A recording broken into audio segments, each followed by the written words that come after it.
Hello बच्चों, good morning to all of you. और आप सभी का स्वागत है हमारे एक्स्ट्रा स्कोर कोचिंग के YouTube channel extra score digital पर। बच्चों, आज मैं मॉडल पेपर 4 लेकर के आया हूँ, फिजिक्स का मॉडल पेपर। और जो लैंग्वेज है मॉडल पेपर का वो इंग्लिश मीडियम है। तो फटाफट तैयार हो जाइए, आज हम लोग इस मॉडल पेपर को सॉल्व करने वाले हैं। और आप लोग भी अपने आप को क्रॉस चेक करिए कि आज आपने कितना स्कोर किया। ओके, तो चलिए हम शुरू करते हैं बिना समय गवाएं, क्योंकि अभी समय हमारा बहुत इंपॉर्टेंट है पढ़ाई के लिए, एग्जाम के लिए, पढ़ाई के लिए। तो इसलिए बच्चों चलिए हम लोग क्वेश्चन नंबर 1 पे आते हैं और क्वेश्चन नंबर 1 को सॉल्व करते हैं। क्या दे रखा है? When a charged particle Q is accelerated from rest with a potential difference v volt, its velocity और speed is given by। तो अपने पास हम जानते हैं जो कॉन्सेप्ट होता है क्या है कि loss in potential energy equals to gain in kinetic energy. ये कॉन्सेप्ट आपको यूज करना है इस क्वेश्चन को सॉल्व करने के लिए। तो पोटेंशियल एनर्जी का जो लॉस है वो कितना है, क्योंकि v वोल्ट से एक्सेलरेट कर रहे हैं तो आप लिख लीजिए q इंटू वी, और गेन इंटू काइनेटिक एनर्जी क्या लिखेंगे, half into M V square. यहाँ पे ये v वोल्टेज है और ये वाला v स्पीड है। तो v बराबर क्या हो जाएगा, 2q कैपिटल V अपॉन में m और रूट के अंडर। तो ये देखिए ये कहां पे दिया हुआ है, ये ऑप्शन बी में दिया हुआ है ना। तो बी अपना सही आंसर हो गया। चलिए आगे बढ़ते हैं, दूसरा क्वेश्चन। सेकेंड नंबर का क्वेश्चन क्या दे रखा है, the value of current I in the circuit is. देखिए आई कहां पे है, यहां पे है। तो यहां से 1 एम्पियर करंट आया, 2 एम्पियर करंट आया, तो इधर कितना गया होगा, 3 एम्पियर। और 3 एम्पियर जो है ये बराबर है, यहां पे देखिए ये दोनों आउटगोइंग करंट है, तो 1.3 प्लस का आई के बराबर। तो 3 माइनस का 1.3 आई के बराबर हो जाएगा। तो आई बराबर कितना हो जाएगा, 1.7 एम्पियर, है ना। तो ये देखिए ये यहाँ पे क्या हो जाएगा, कौन सा सही, ऑप्शन सी सही है ना। किरचॉफ्स जंक्शन लॉ को हमने यूज किया है। आगे चलते हैं, तीसरा question, the current through a conductor is doubled, यानी करंट को डबल कर दिया गया। The rate of rise of temperature in the conductor will be. तो आप जानते हैं कि हीट का फॉर्मूला होता है I square R into T. तो रेट की बात करेंगे तो heat by with respect to time करेंगे, ये हो जाएगा आई स्क्वायर आर। और चूंकि हीट जो है वो डायरेक्टली प्रोपोर्शनल होता है टेम्परेचर के, तो rate of rise of temperature मतलब टी अपॉन स्मॉल टी, ये डायरेक्टली प्रोपोर्शनल हो गया किसके, आई स्क्वायर के। क्लियर है। अब करंट को डबल कर रहा है, अपन ने डबल किया तो करंट आई अगर 2i हो जाएगा तो 2i का स्क्वायर कितना हो जाएगा, 4, यानी कितना टाइम से इंक्रीज कर जाएगा, 4 टाइम्स से। ओके, तो ऑप्शन सी सही हो जाएगा। चलिए चौथे नंबर के क्वेश्चन में चलते हैं। क्या दे रखा है, EMF is measured in. EMF किसमें मेजर करते हैं, तो ईएमएफ को मेजर्ड करते हैं बेटा वोल्ट में। किसमें, वोल्ट में। अब वोल्ट देखो कौन सा है, तो वोल्ट दे रखा है ऑप्शन बी में, जूल पर कूलॉम को वोल्ट कहा जाता है। जूल पर कूलॉम को वोल्ट कहा जाता है, ऑप्शन बी करेक्ट हो जाएगा। चलिए आगे बढ़ते हैं, क्वेश्चन नंबर 5 लेते हैं। क्वेश्चन नंबर 5 में क्या दे रखा है, the equivalent resistance of the combination is. ये डायग्राम आपको दिया हुआ है, इसमें ए और बी के बीच में इक्विवेलेंट रेजिस्टेंस हमें चाहिए। तो ध्यान से देखिए टोटल 5 रेजिस्टर हैं, तो कहीं ना कहीं व्हीटस्टोन ब्रिज का कॉन्सेप्ट अपने दिमाग में ख्याल में लाना है, ठीक है। तो यहाँ पे देखिए ये 2 ओम जो है और यहाँ पे 4 ओम, तो 2/4 कर लीजिए, तो ये कितना हो जाएगा, 1/2 के बराबर। और इधर है 3 ओम, इधर है 6 ओम, तो 3/6 कर लीजिए, तो ये भी 1/2 के बराबर। तो अगर ये दोनों का रेशियो सेम हो, इसका मतलब 7 ओम से कोई करंट फ्लो नहीं होगा। तो 7 ओम को कोई करंट फ्लो नहीं होगा, तो 7 ओम खाली कर दीजिए, हटा दीजिए वहां से। अब देखिए ध्यान से 2 ओम और और 3 ओम सीरीज में होगा तो सीरीज में हो जाएगा 5 ओम। इधर 4 ओम और 6 ओम भी सीरीज में हो जाएगा तो ये हो जाएगा 10 ओम। अब 5 ओम और 10 ओम, 5 ओम ऊपर है 10 ओम नीचे है, ठीक है, यानी सिचुएशन कुछ इस तरह का हो जाएगा। ये 5 ओम, ये 10 ओम, इधर बी इधर ए है ना, ये 5 ओम ये 10 ओम, दोनों पैरेलल में करंट डिवाइड हो रहा है। तो इक्विवेलेंट रेजिस्टेंस कितना हो जाएगा, तो 5 गुना 10 और बटा 5 प्लस 10 यानी 15। तो 5 से 3 बार में कटेगा तो बचा कितना, 10 बटा 3 ओम, यानी ऑप्शन ए सही हो जाएगा। छठा नंबर का question, the value of electrostatic constant के इन सीजीएस यूनिट इज, के का जो इलेक्ट्रोस्टैटिक कांस्टेंट है उसका सीजीएस यूनिट में मान कितने के बराबर होता है, तो सीजीएस यूनिट में वो 1 सीजीएस के बराबर होता है, के इक्वल्स टू 1 सीजीएस। चलिए आगे बढ़ते हैं। 7वां number, radio waves from an antenna travel with a velocity of, जो रेडियो वेव एंटीना से ट्रेवल करता है किसके स्पीड के साथ ट्रेवल करता है, तो लाइट के स्पीड के साथ। फटाफट आगे चलते हैं। The angle of deviation for prism is greatest for, सबसे ज्यादा एंगल ऑफ डेविएशन किस कलर के लिए होगा, तो वायलेट कलर के लिए होगा, और सबसे कम रेड के लिए। यहां पे सबसे ज्यादा पूछा है तो वायलेट कलर के लिए। अगला है the minimum value of the refractive index is, तो रिफ्रैक्टिव इंडेक्स का मिनिमम वैल्यू कितना होता है, 1 के बराबर। आगे, a biconvex lens can form a virtual image if the object is placed, object को कहां पे प्लेस किया जाए, तो ऑब्जेक्ट को between the lens and its focus place किया जाए तब। अगला क्वेश्चन 11 नंबर, इंडक्टिव रिएक्टेंस जिसको एक्सएल बोलते हैं, एक्सएल बराबर होता कितना है, ओमेगा एल के बराबर, ऑप्शन डी में दिया हुआ है। तीसरा है 12th नंबर का क्वेश्चन है, value of red colour code on carbon register is, carbon register पे रेड कलर का क्या कोड है, तो रेड कलर का जो कोड है वो है 2। नेक्स्ट 13 नंबर में है, blue colour of sky is due to, sky का ब्लू कलर किसकी वजह से होता है, तो स्कैटरिंग के वजह से।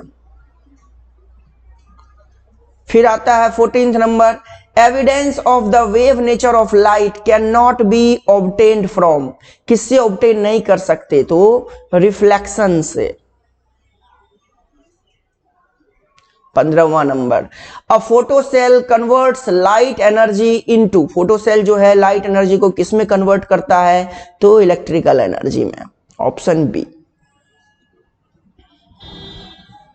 Question number 16, which quantity is increased in step up transformer, step up transformer में क्या इंक्रीज होता है, तो वोल्टेज, वोल्टेज बढ़ाया जाता है स्टेप अप में, स्टेप डाउन में वोल्टेज घटाया जाता है, ठीक है। अगला, for purely inductive circuit, inductive circuit है, प्योरली इंडक्टिव सर्किट है, ओके, यानी केवल इंडक्टर है सर्किट में, पावर फैक्टर क्या होगा, तो पावर फैक्टर होगा 0, ध्यान रखना, प्योरली इंडक्टिव के लिए पावर फैक्टर 0 होता है।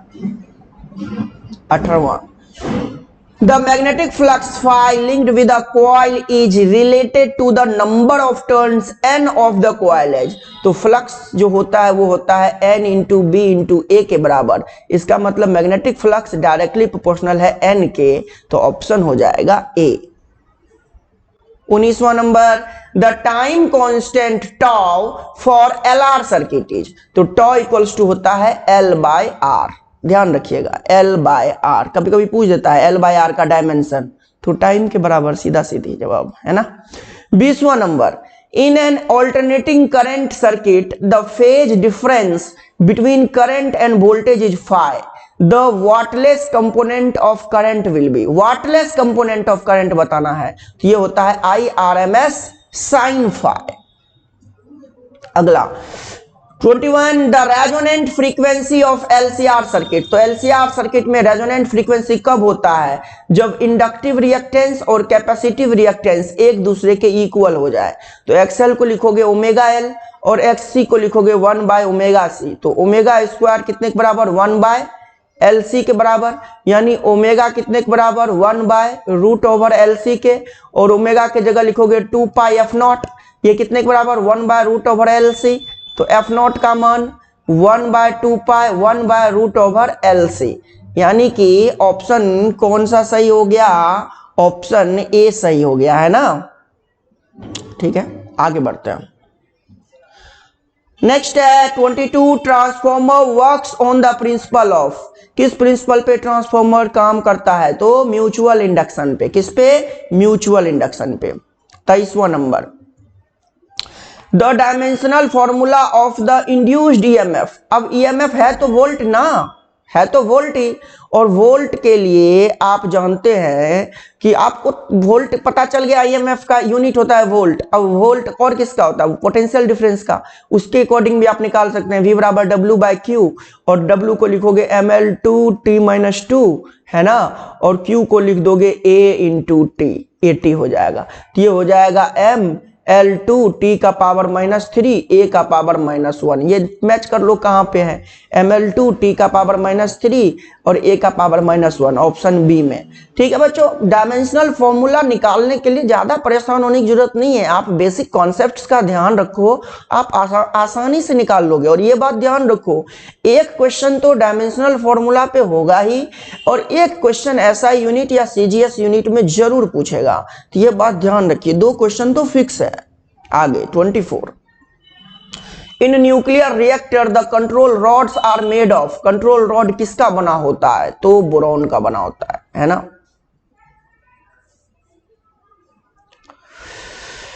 उसके बाद the binding energy per nucleon for ferrous is, यानी आयरन के लिए बाइंडिंग एनर्जी पर न्यूक्लियन का वैल्यू कितना होता है, ये सबसे ज्यादा भी होता है, ये बात का भी ध्यान रखना, 8.8 मेगा इलेक्ट्रॉन वोल्ट, यानी 25 का B. Atom bomb is an example of, atom bomb किसका एग्जाम्पल है, तो ये न्यूक्लियर फिजन का है ना। आप जानते होंगे कि अमेरिका जो है वो 6 अगस्त और 9 अगस्त को है ना द्वितीय विश्व युद्ध के समय पे एटम बम गिराया था जापान के ऊपर, हिरोशिमा और नागासाकी पे, है ना। तो वहां पे एटम बम से काफी ज्यादा नुकसान हुआ था, है कि नहीं, काफी ज्यादा लोग मारे गए थे। तो वो किसका एग्जाम्पल है, न्यूक्लियर फिजन का, है ना। अनकंट्रोल्ड होता है बेटा, ये कंट्रोल्ड नहीं होता, ये अनकंट्रोल्ड होता है। आगे basic gate, basic gate is, basic gate हमसे पूछा इसमें से कौन सा बेसिक गेट है, तो ये एंड हो जाएगा।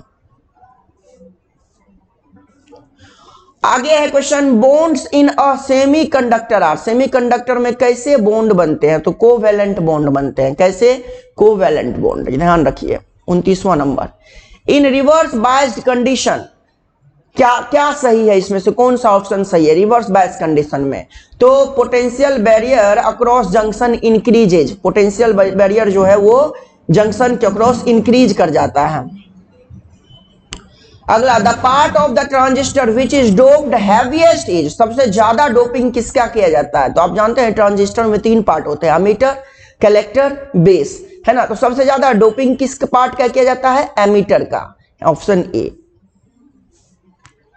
31वां नंबर कह रखा है 111 और बेस है 2, यानी बाइनरी में दिया हुआ है, is written in decimal system, decimal system में लिखना है, कैसे लिखेंगे, तो आप गिनती करो 1 2 और 3, टोटल 3 है। तो सबसे पहला इसको लो, 1 को 1 गुना टोटल 3 काउंट हुआ, तो 1 कम करके 2 पे लिखो, 2 का स्क्वायर लिखो, ठीक है, फिर प्लस लिखो, फिर अगला वाला 1 लिखो, तो अगला वाला 1 लिखो, फिर 1 पावर कम कर दो, अब 2 का पावर 1 लिखो, फिर अंतिम वाला 1 लिखो, और फिर 2 का पावर 0 लिखो, तो ये हो जाएगा 4, ये हो जाएगा 2, और 2 का पावर 0 1 होता है, तो 1 गुना 1 1, तो 4 2 6 और 1 ये 7, यानी आधार 10, बेस 10, यानी ऑप्शन डी करेक्ट हो जाएगा। 32वां number, the thinnest part of the transistor is, transistor का सबसे थिनेस्ट पार्ट कौन सा होता है, तो वो बेस होता है, क्या होता है, बेस होता है। 33वां number, zener diode is used for, zener diode का यूज क्यों किया जाता है, तो स्टेबलाइजेशन पर्पस के लिए, किसके लिए, स्टेबलाइजेशन पर्पस के लिए, 33 का सी हो जाएगा। 34, number of electrons in a valence shell of semiconductor is, semiconductor में वैलेंस सेल में कितने इलेक्ट्रॉन होते हैं, तो 4 इलेक्ट्रॉन होते हैं। और लास्ट क्वेश्चन आज का, which of the following gate is a universal gate, universal gate कौन सा गेट है इन चारों में से, तो आंसर हो जाएगा नैंड गेट, है ना। नैंड गेट, नॉर गेट, ये सब यूनिवर्सल गेट है, तो 35 का ऑप्शन हो जाएगा आपका डी हो जाएगा। तो बच्चों आज हमने 35 क्वेश्चन सॉल्व किए हैं और आप सभी 35 क्वेश्चन में बताओ कि कितना स्कोर आपका हुआ है। अगर आप इस बार बोर्ड के एग्जामिनेशन देने वाले हो, बिहार बोर्ड के एग्जामिनेशन देने वाले हो, तो आप जरूर बताएं अपना स्कोर। आज आपने कितना स्कोर किया आउट ऑफ 35। ठीक है, हम लेकर के आएंगे अगला मॉडल पेपर जो हमारा इंग्लिश मीडियम का हमारे एक्स्ट्रा स्कोर कोचिंग के द्वारा जारी किया जाने वाला 5वां मॉडल पेपर होगा, तो हम वो लेकर के आएंगे आप सभी के लिए। आप हमारा मॉडल पेपर का प्लेलिस्ट में जाकर के सारे मॉडल पेपर को बारी बारी से देख सकते हैं। मैंने सॉल्यूशन किया हुआ है, समझा करके किया हुआ है, और मुझे जैसा लगता है कि आपके बहुत सारे क्वेश्चंस इन पेपर से, इन मॉडल पेपर से एग्जामिनेशन में मैच कर जाएंगे, तो उससे फायदा हो जाएगा आपको। आपको करना क्या है, एक एक करके सारे जो मैंने मॉडल पेपर के सॉल्यूशन किए हैं उनको जाकर के देख लेना है ना, और अपना परफॉर्मेंस को बढ़ाना है, परफॉर्मेंस को इंक्रीज करना है। तो चलिए आप पढ़ाई करते रहिए और अपना ख्याल रखिए, है ना, और एग्जाम में अच्छा स्कोर करिए, यही हमारी शुभकामना है आपके लिए। चलिए, thank you so much, thank you. मिलेंगे नेक्स्ट मॉडल में, नेक्स्ट मॉडल पेपर में। तब तक के लिए बाय बाय, टेक केयर।